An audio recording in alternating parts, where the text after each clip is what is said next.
right, we're live. It's 12 noon on the East Coast. I'm Tompkins with the Poynter Institute, and this is a live Google Hangout. We call it Race for the Truth. We're going to be spending the next 3 hours looking at the way that media have covered, various media, lots of media have covered the Boston bombing case and what we can be learning from that. In the first hour, I'm going to be joined by Sean Kelly, a reporter from Boston's WCVB. He's been reporting almost nonstop since the bombing occurred. We'll be joined in a little while, we hope, by Ali Velshi, a former CNN anchor who is the new anchor of Al Jazeera America. And then Aaron Brown. We're very happy that he's going to join us right now from Arizona State University. He is a professor. He's a former CNN anchor. A lot of people will know Aaron from that fateful day of 9/11 when he was the main anchor for CNN. So he is a professor now out at Arizona State University. Guys, welcome. Thank you for being here. Thank you. We really appreciate it. Hey, Sean, you've been reporting almost nonstop since all of this started. Start by describing very quickly where you are and how it is that you came by the story right from the top. Well, where I'm sitting right now happens to be a block away from where the second bomb went off on Boylston Street. It just happens to be the neighborhood where I live. I started on Monday morning. In fact, my first tweet of the day was about the bomb sweep and watching them finish the bomb sweep. Unfortunately, that was hours before the bombers even arrived at that location. I covered the marathon as we do every year. It was a great day. I was maybe a block and a half, which in Boston terms is probably about 100 to 150 yards away, in a live truck, going through some video when the first bomb went off. I saw the huge black plume of smoke rise out of Boylston Street. I had a crew with me. We immediately started gathering our gear. I was told that I yelled, "That's a bomb." I don't remember that myself, but we grabbed the gear, and the second bomb went off 10 seconds later. We ran in, and the very first person I saw was the person you've seen a lot of, the man who was in a wheelchair being wheeled by a guy in a cowboy hat. Both of his limbs had been blown off. I covered the story that day. We went through the process of the week. Thursday night, I went to MIT to cover the officer who was shot. In the midst of that, we found ourselves in the chase for the, at the time we weren't sure, but it was rumored to be the two bombers. Wound up in Watertown, kind of got caught in the mix and found ourselves about 30 to 50 feet away from the shootout that was occurring and the bombs that were being thrown. And then through the course of the night, we continued to cover it from Watertown. We heard over the radio scanners that there was blood found in a boat and a possible body. We raced to the scene, and then I found myself about probably about 50 yards away from the second shootout in Watertown where they actually captured the suspect. By the way, for those joining us, hashtag Race for Truth on Twitter, and you can ask questions, and we'll pass them along to our guests. We're going to be going on all morning, all afternoon long. For those of you on the West Coast, it'll be morning. And we're going to, in the second hour, be talking with two Pulitzer Prize-winning photographers and an eyewitness, a person who actually ran in the marathon, and an eyewitness to the scene. In our third hour, from 2 to 3 Eastern Time, we'll be joined by Eric Martin, the general manager of Reddit, who a couple of days ago apologized for what they called the online witch hunt. Monica Guzman, who is probably one of the most connected online people we know from the Seattle Times, and Drew Curtis from FARC is going to join us. So quite an afternoon. What was the first thing that you reported, Sean, after you witnessed those, what you call bombs? I guess you initially called it explosions. Right, and I was very careful with my terminology that morning because we didn't know with any certainty that it was a bomb. So I think the very first thing that I reported, which was in part my way of notifying my newsroom, was two loud explosions near the finish line, something along those lines. And how did you file that, Sean? Did you file that on the air, or where was your first obligation? with this. I filed it with I pulled out my cell phone and I typed it onto Twitter, because in these days I know that the producer pod and where all the managers are sitting, the likelihood of them seeing a tweet is probably better than them seeing an actual email. And I also knew that there was so much commotion at that time that I didn't think a phone call was right. So for you, the first thing that you did, the first reporting that you did as a television reporter, was to put it on Twitter. Very first, yep. And did that have to go through anybody? Did anybody have to approve that posting for you to do that? No, and I don't know if there'll be any. In hindsight, I don't know what my managers will say about that. But I felt like, I've done this long enough where they weren't going to be concerned. Had I started typing that bombs are blowing up, they probably would have already have pulled me into an office and said that was not okay. But fortunately, I chose my words wisely. But like I said, a lot of that was I wasn't completely thinking of the audience so much as I was my newsroom had to be aware that something major was happening and we needed to react quickly. Aaron Brown, on the network level, Aaron, how does that information flow differently through the network? Would anybody be able to tweet straight? First of all, can I go back to a couple things that Sean said? And let me just, the lead from my perspective on all of this is that Boston media did great. Yes. I Lord knows didn't see all of it, saw bits and pieces as the network would cut in and out, read a lot of the Globe, all sorts of things that went on. I thought on balance you guys were fabulous. Okay, so please take everything else with that. I find it breathtaking, honestly, that this is where we are, that quite correctly, I guess, I want to think about it, that Sean's way to communicate with his editors, this is how old I am, I believe in editors and chains of command and that we need people involved in decision-making, all of that, but he felt the most efficient way to communicate with his editors, his bosses, the people responsible for what the television station did that day, was to communicate in the most contemporary public way possible. Does that, as someone who, I spent most of 35 years as a reporter. I want to report, and I think like a reporter. However, I spent the last 7 years as an editor and the managing editor of a broadcast, and the editor in me goes, can we talk about this? And it just speaks to how dramatically the world has changed in a sense. I mean, I used to say to my newspaper friends when they were dealing with the internet, welcome to my world. I've been dealing with instant news coverage and sausage being made on the air, live, for much of my life. Now you guys get to do it, and perhaps it will make you a little bit more understanding of Sean, respond to that, what you just heard. Pardon? Well, I mean, I think my response to that would be this. I'm standing there as a reporter. I hear 2 explosions go off. There's no doubting that. And so what's the other option? Call the newsroom, run the risk of getting an intern answering the phone who doesn't know who to put me through to. There's commotion everywhere. And I mean, how much of a discussion are we going to really have about? And what were you actually seeing at the moment that you tweeted? It's not like you weren't on the scene. I mean, you were actually seeing people bleeding and people who were injured. I had smoke in my face. I had police officers running in one direction, wheelchairs with people without limbs running in the other. There was no question about it. So even if it had been an air conditioner that blew up, it would still be news by anybody's standards. You saw injuries.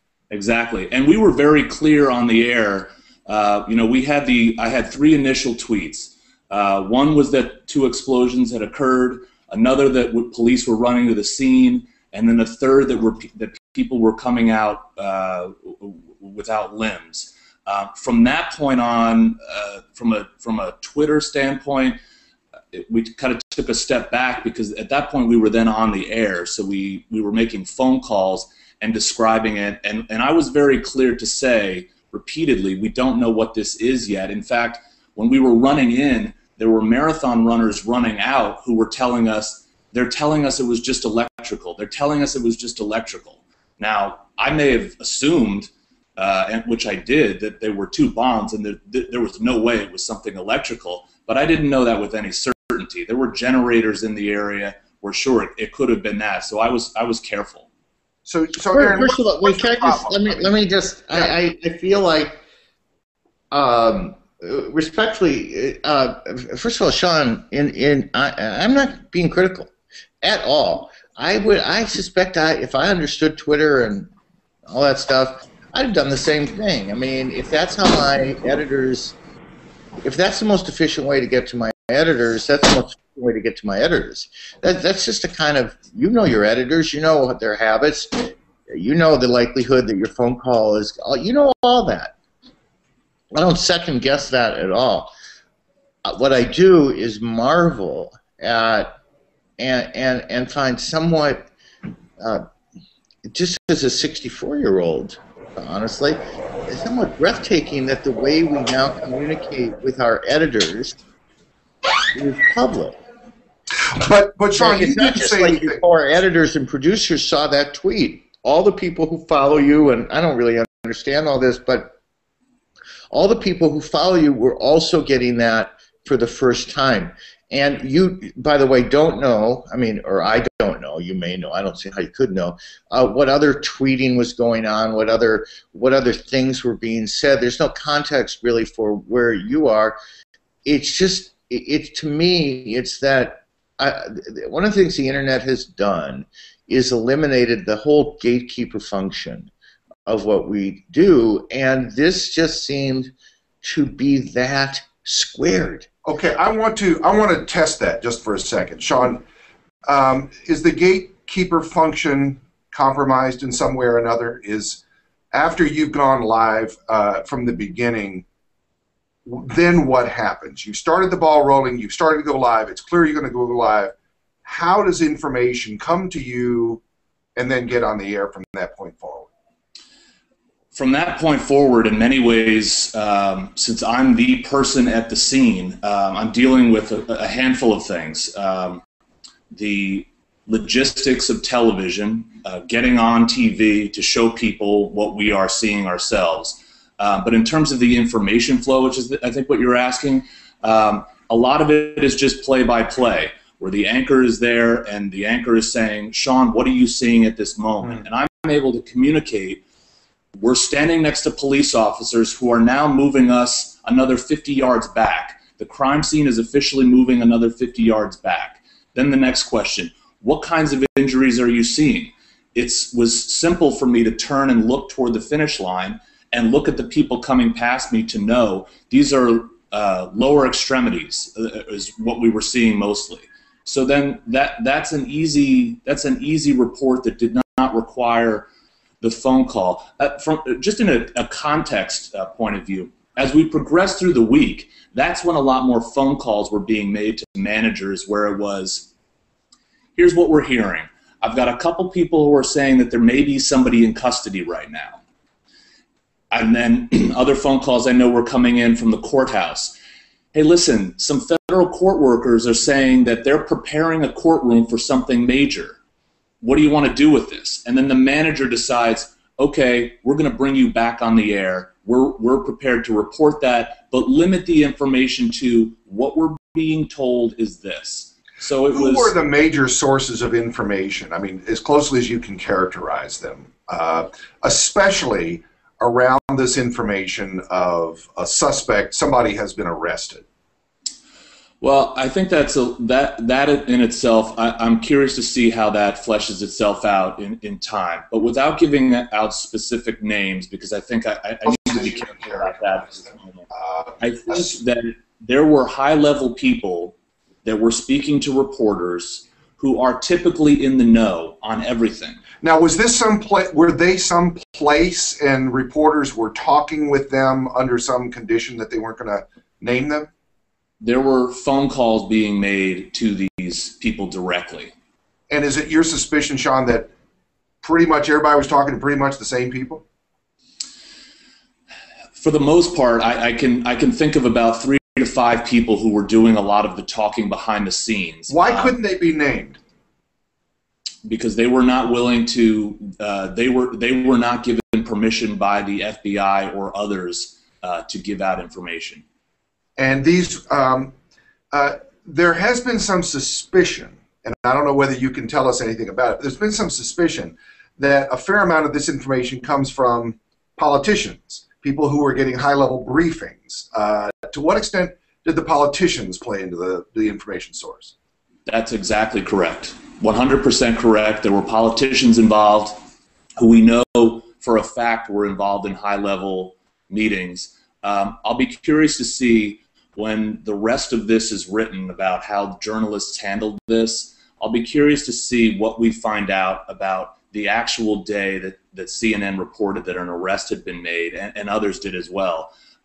Because I've heard from numerous sources in law enforcement, from different law enforcement agencies, that it was widely known that the courthouse was getting ready for someone, and there was reporting being done behind the scenes that perhaps someone was in custody. And I just had someone in law enforcement come up to me last night and who said, keep track of this, because we may still find out that someone was in custody and that the FBI got it wrong, which opens up a whole new discussion that, did somebody leak that somebody had somebody in custody and the FBI was wrong, and the FBI isn't willing to say anything about that.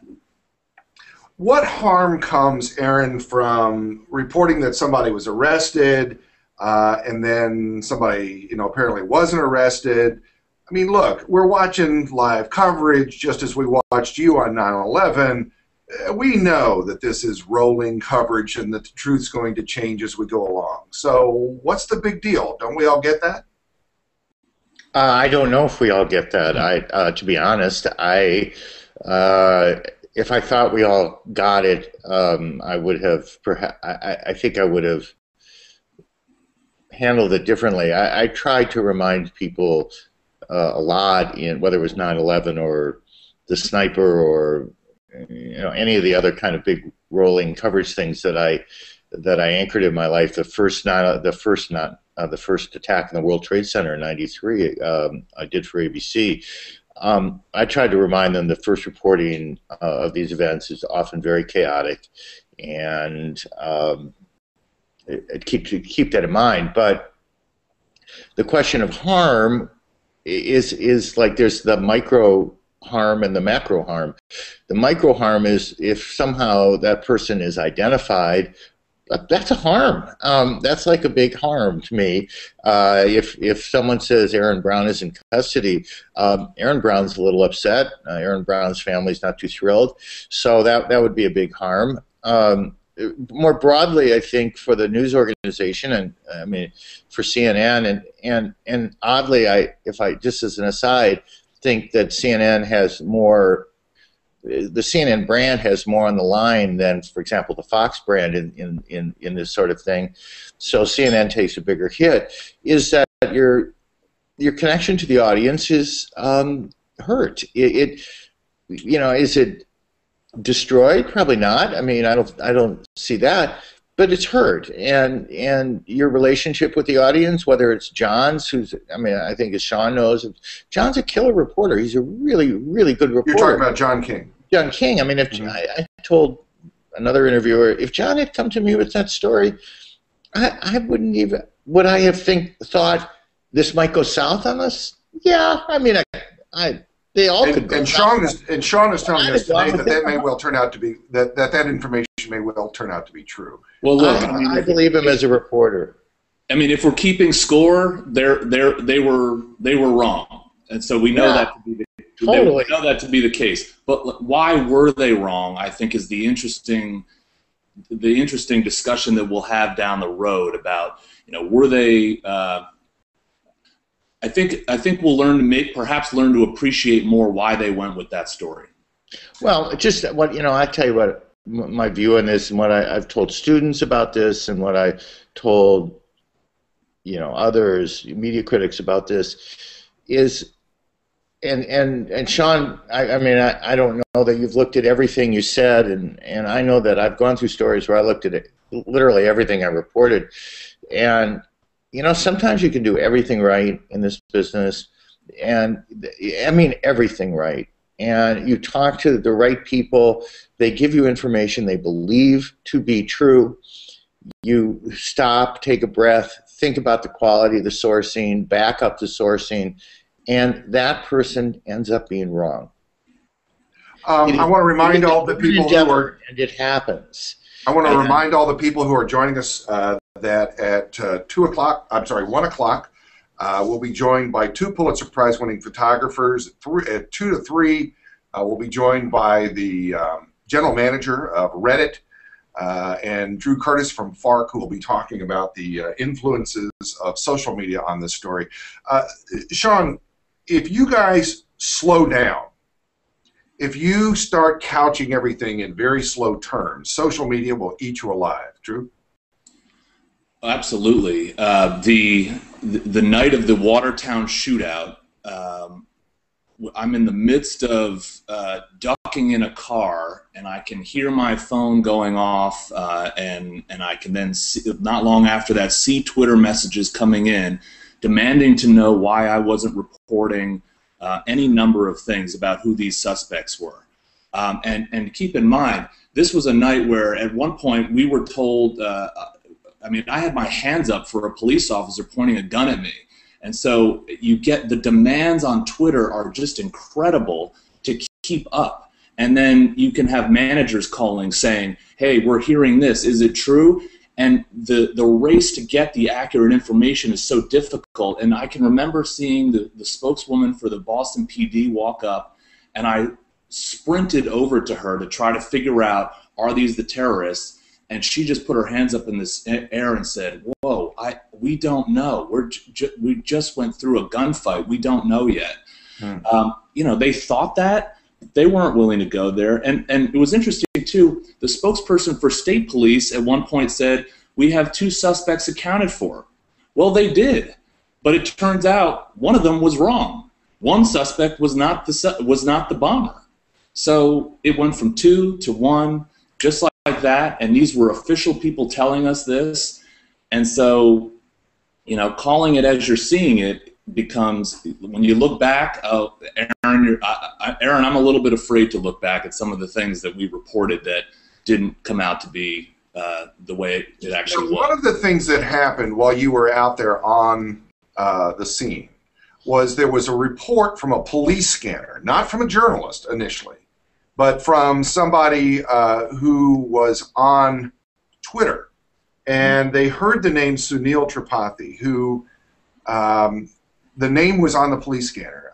For those of you who are just sort of joining in the news flow of the day, this was the Brown University student who had been missing since the middle of March, and today the medical examiner's office does confirm that it was his body who was found in Providence, Rhode Island.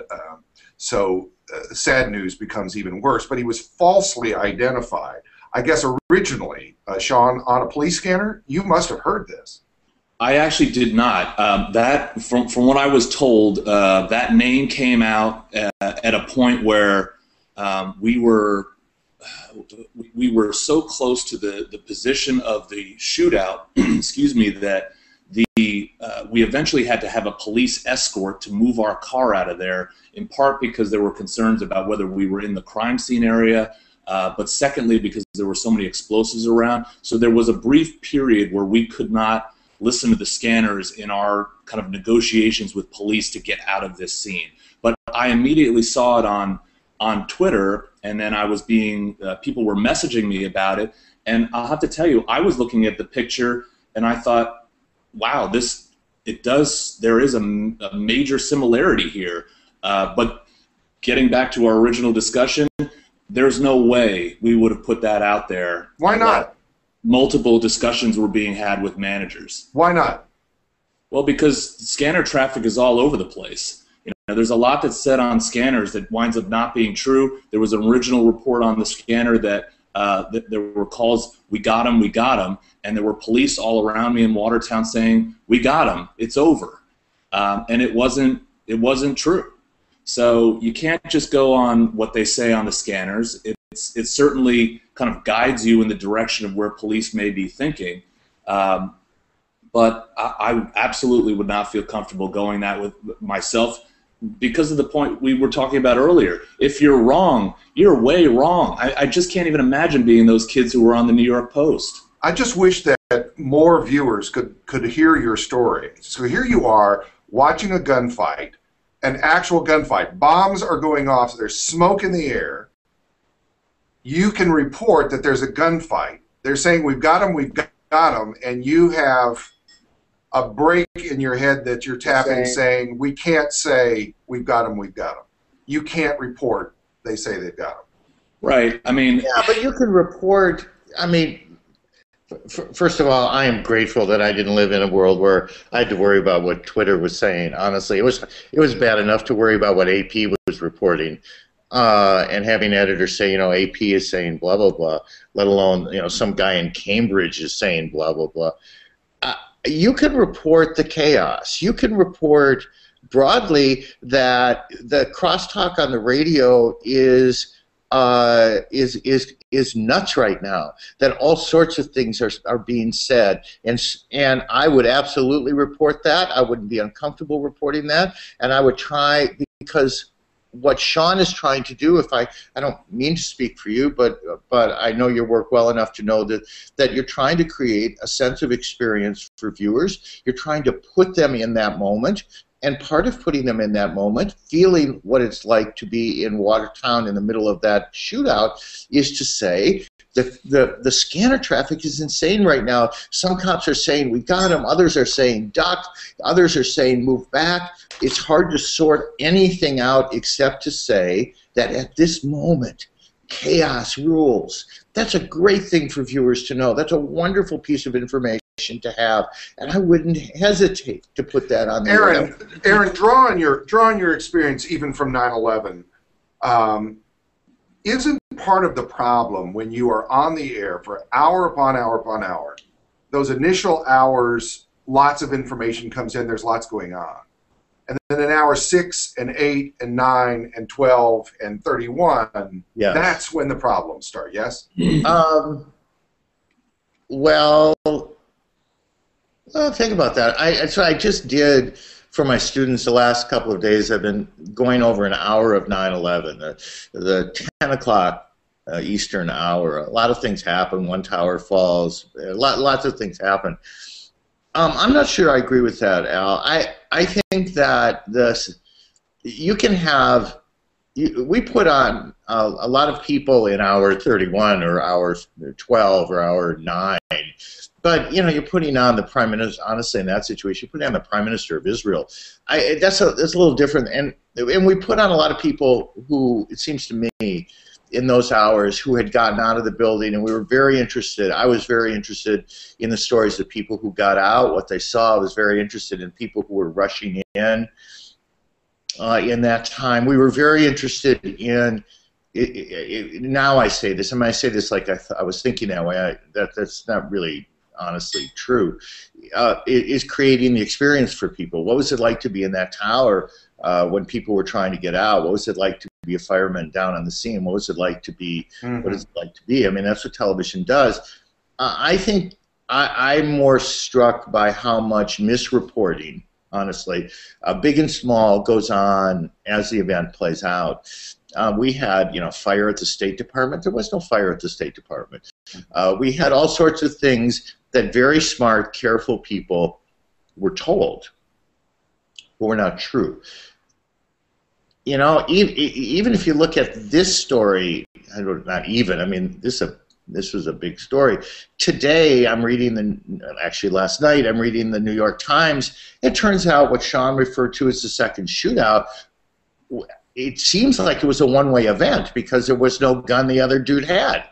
So You witnessed that, didn't you, Sean? You were actually there? A week later, let me finish the idea. I'm sorry, yeah, Aaron. Things a week later are still unclear in a lot of respects. That was a shootout on Friday night. It's not a shootout now. It was a shoot. So we're being told right now. Sean, you were there. What did you see? Well, the first thing we saw, we were entering into the neighborhood, and we heard on the police scanners they're throwing grenades at us. So the first thing I did was open the window to see if I could hear the explosions. And as I'm opening the window, not only could you hear the explosion, you could smell the smoke coming in. We kind of got into this cavalry of police cars that brought us within about 50 feet of the area. We could see police turning down what's Laurel Street, which is where the two bombers were positioned. They were turning down that street. It looked like they were all pointing their guns. To this day, I couldn't say if I could actually see them firing their weapons in that direction, but I could hear it was like fireworks, and the amount of bombs that were going off were incredibly loud, shaking the car. But it was to a point where the police were ducking down, and so we ducked down because we felt like we needed to take cover because of our position. Mm-hmm. When I got up from the dashboard and looked again, the police officers are facing in another direction, and it appeared that they were shooting in that direction. So in my mind, I'm thinking that the original shootout is happening one way, and then I learned later in the week that the original shooting was in the opposite way, and that's where the actual bombs were. And I've since seen witness pictures where you only see the older brother standing in the middle of the road with his left hand up. Yeah, I saw those photos are being pretty widely circulated today by somebody who must have been in a condo or an apartment or something sort of above the scene up there. Now, were you also a witness to the shooting at the boat? I couldn't see the shooting. We pulled into a street that was just kind of perpendicular to where this occurred, so we didn't have an actual view of it.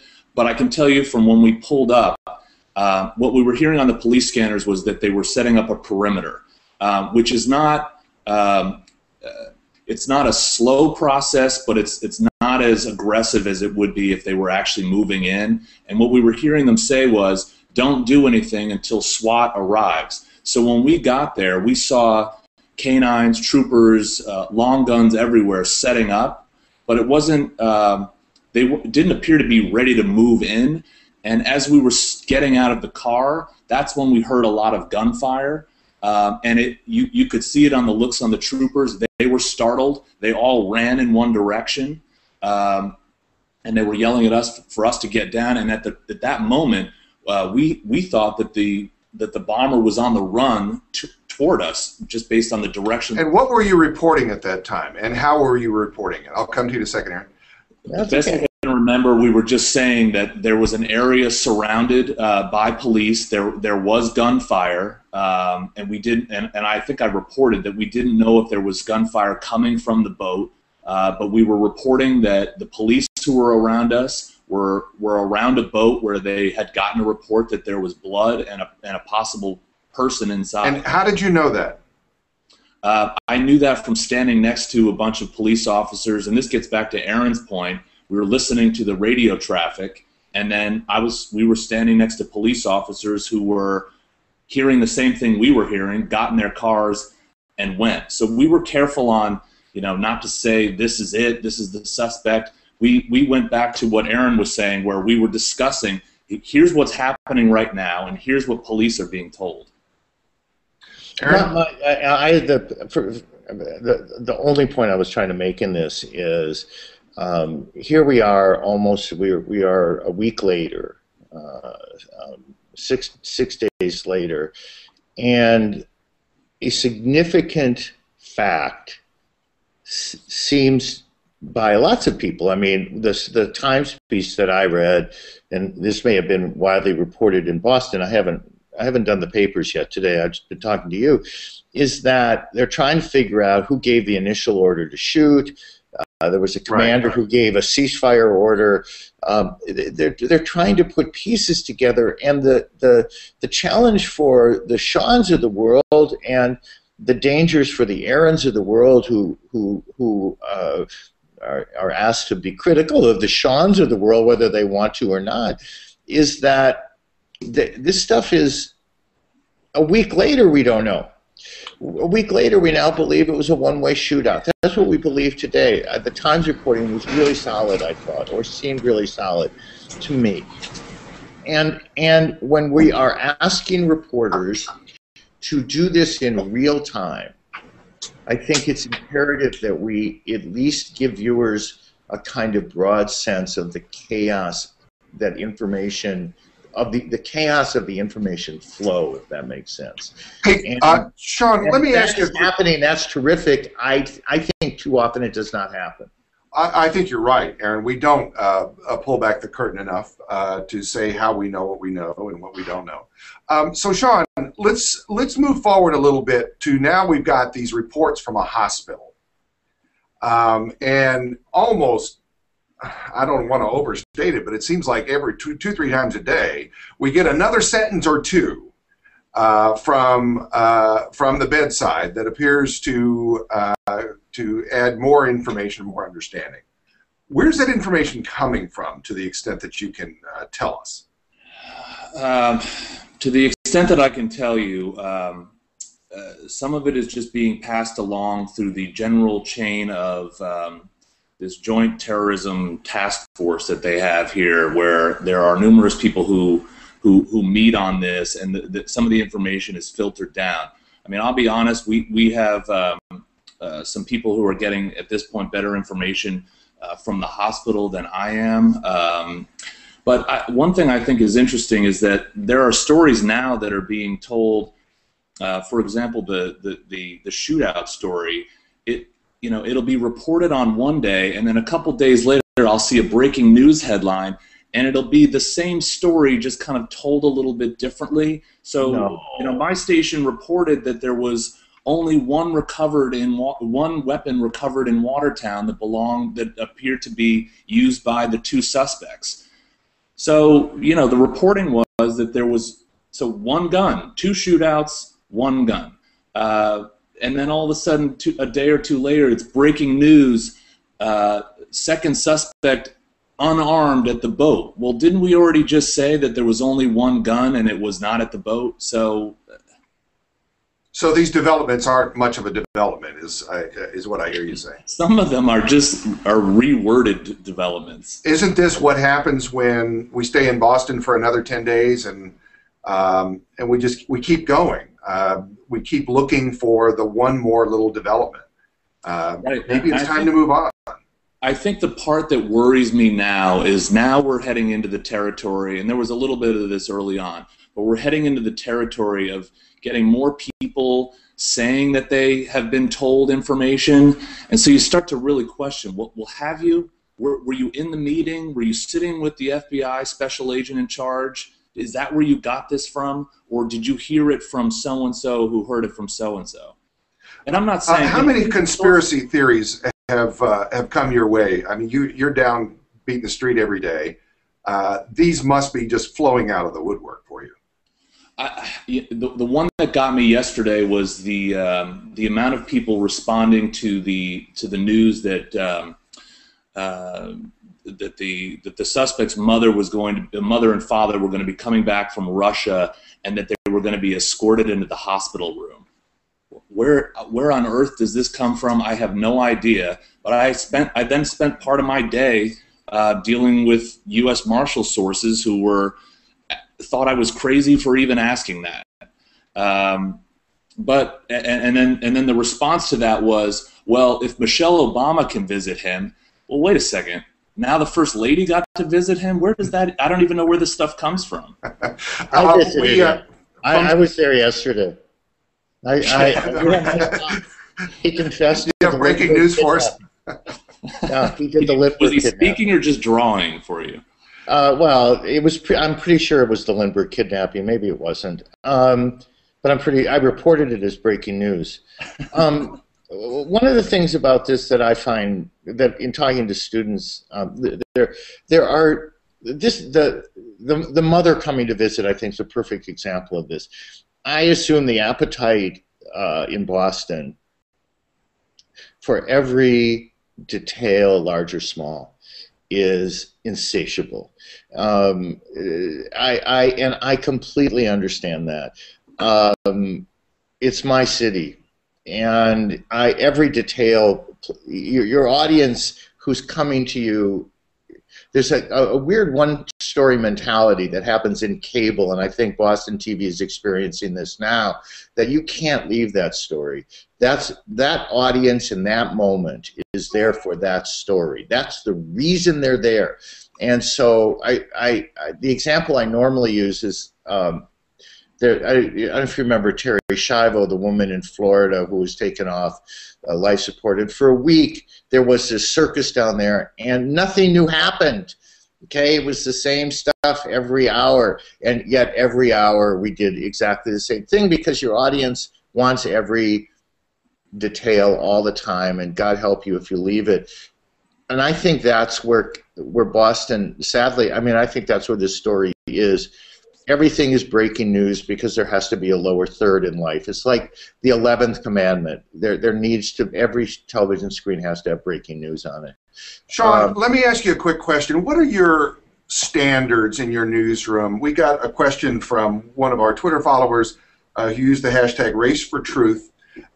And what are your standards in your newsroom for the use of anonymous sources? We're willing to use anonymous sources. My experience has always been for the most part, a two-source. You have to come to our managers with two sources. I've had experiences, certainly in this story, where it's one source, you run it by a manager who, in many cases, wants to know, well, who are we talking about here? And so that's how the information flows that way. Hearst and WCVB especially are quite well known for your ethical standards, and it's not just something you talk about. When you talk to your managers, do you have to reveal your source? I don't always, but sometimes I'm willing to in an effort to move the discussion along. I don't like to play games with them and make them think that, you know, I don't want to get into a world where it's you got to trust me on this one. I got a guy. I don't want to go down that road. It's better for me, I think, to just tell them here's who I'm talking to and here's where we're going with it. Aaron, at the network level, how important are anonymous sources? I mean, to the legitimate gathering of news. At the network TV level, somewhat important. I wouldn't say unimportant. I mean, there are certainly people in Washington who are dealing with the usual suspects of leaks for vengeance and leaks for purpose, and those people want to keep their name out of it. But I mean, we are a business also that puts people on television, and so I think generally it's not quite as big a deal. In this kind of story, obviously, it's a huge deal.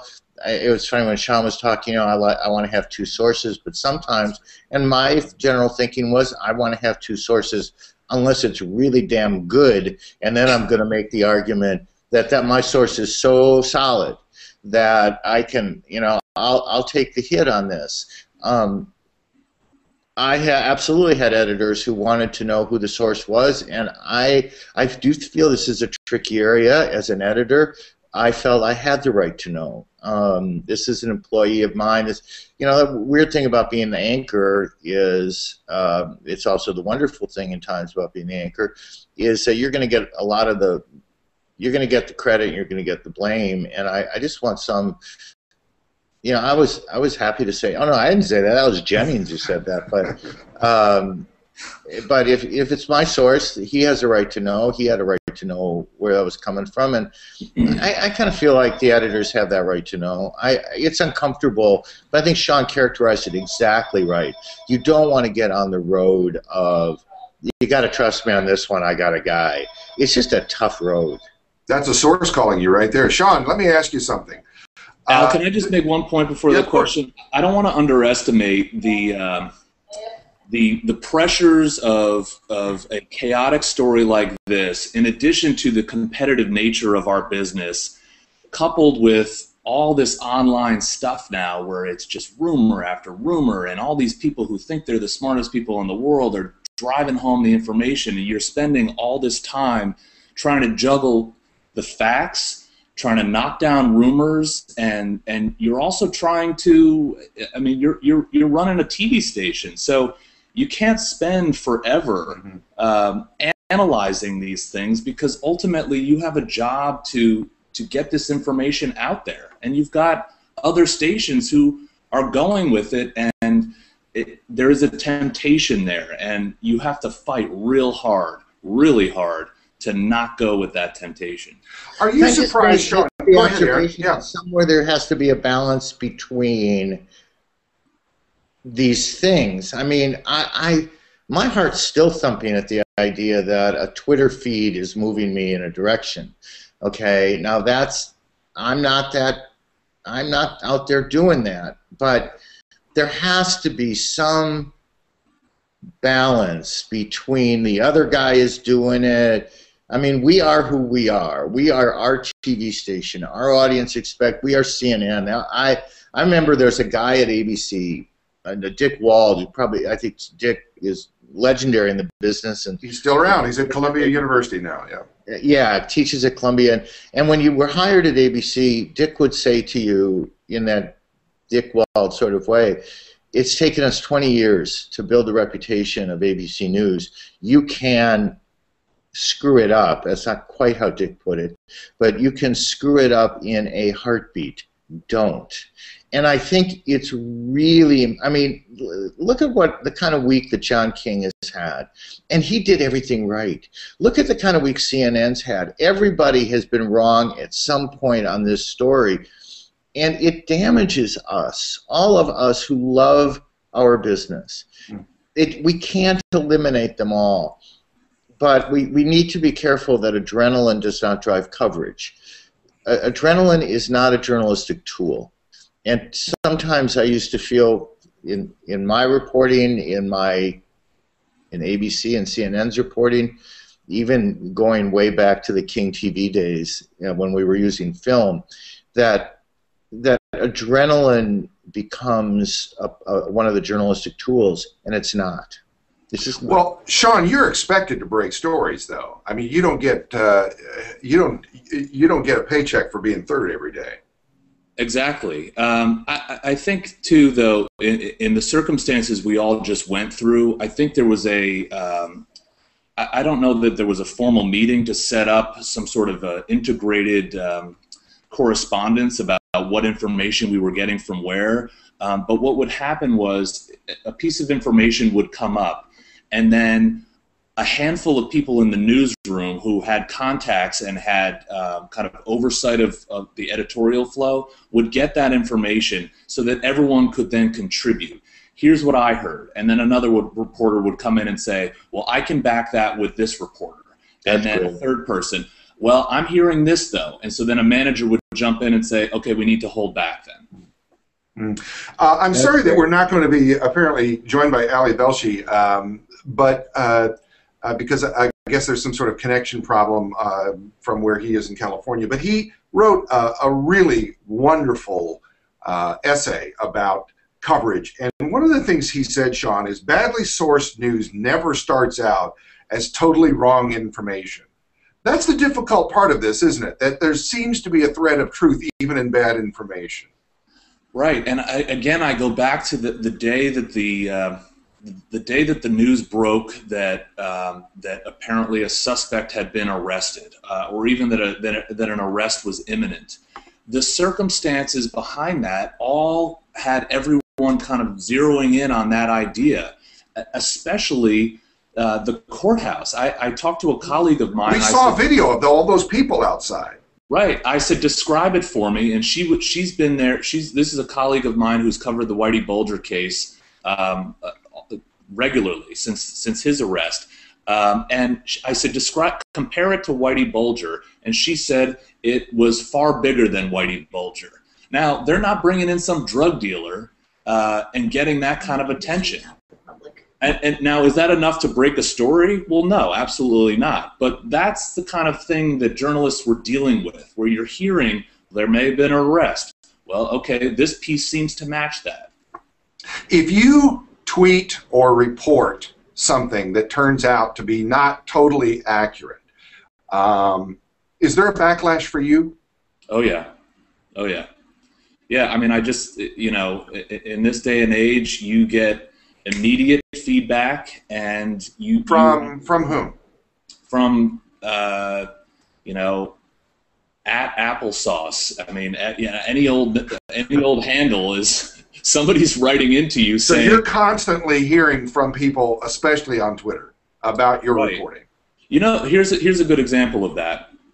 In the midst of right after the Watertown shootout, when all of the police officers and SWAT teams were moving in, we were giving a description of what was happening in Watertown. I'm talking bus loads of SWAT team members unloading and moving in. One count was 1,000 members of law enforcement in the neighborhood. At one point, journalists were told to drop to their knees and put their hands up, and there was a sniper on top of a Lexus dealership garage pointing down at us, and another officer telling us to stay down. And so we're tweeting about this, and people were writing in because, and I had no idea that this took place. Somebody in law enforcement, the Massachusetts State Police Twitter handle, put out, "Please stop broadcasting information about when we're going into homes," which is similar to, you know, people have been doing this for years. If there's a hostage situation, you don't want to say they're about to go through the door on the east side of the building. You just don't do that. This became difficult because we're trying to just set the scene for people, and somehow on Twitter it became, you're telling the bomber exactly where the police are, and they're going to shoot the police. You're putting everyone's lives at risk. And you had some standards about that you guys didn't do that.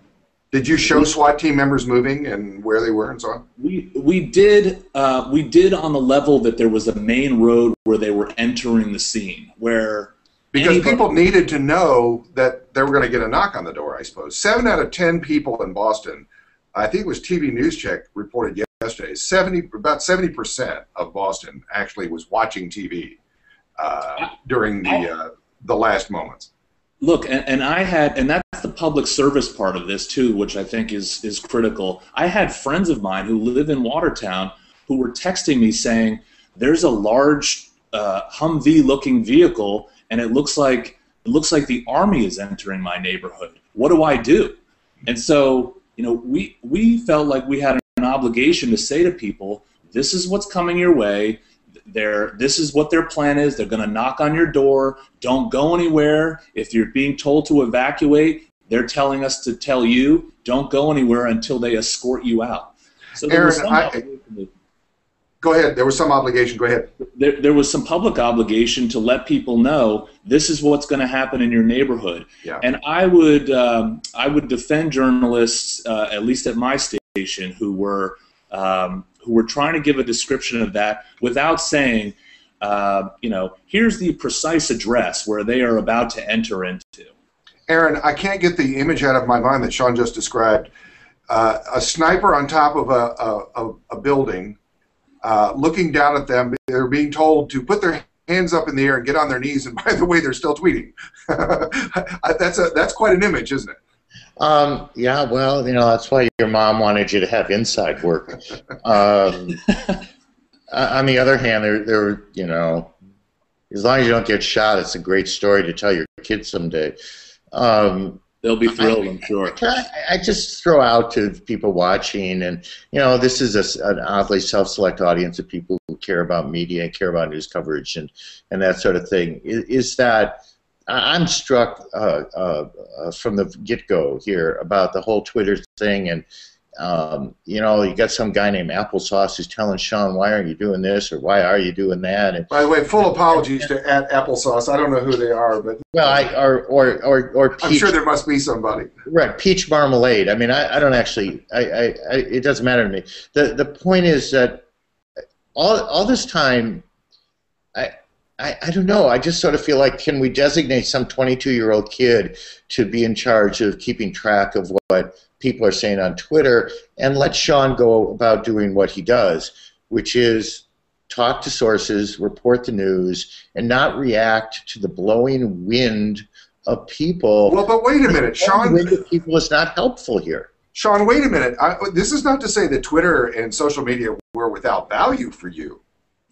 Absolutely. I loved having access to Twitter, in part because I was getting message from people who were very concerned, and they were saying, I live on this street, here's what I'm seeing, how concerned should I be at this point? So I could have some pretty direct access to it, and in fact, my station's website had a great many people who were watching our live stream who were not able to see our broadcast, but they were able to follow along. And sometimes there were connection problems where they couldn't see the broadcast on their mobile device or on their computer. So Twitter for you became both an important way to disseminate information, but it also became a source for you.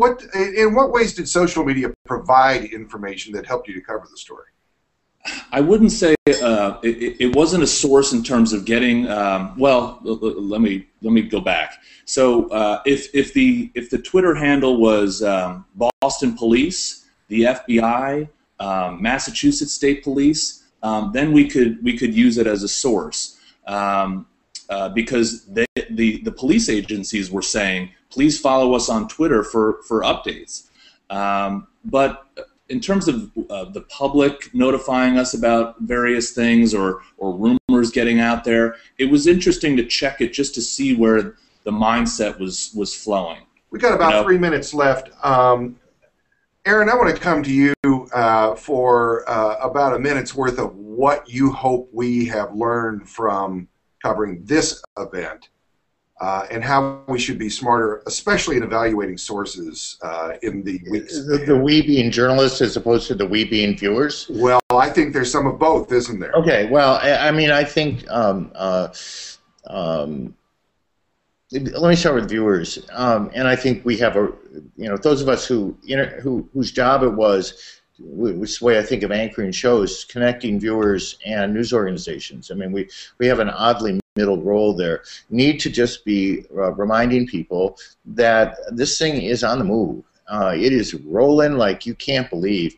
I mean, I've felt this so many times in my life. It's part of the reason why, God forgive me for saying it this way, it is fun to do this stuff because it is so real and so raw and so, it is so what you prepared your whole life to do.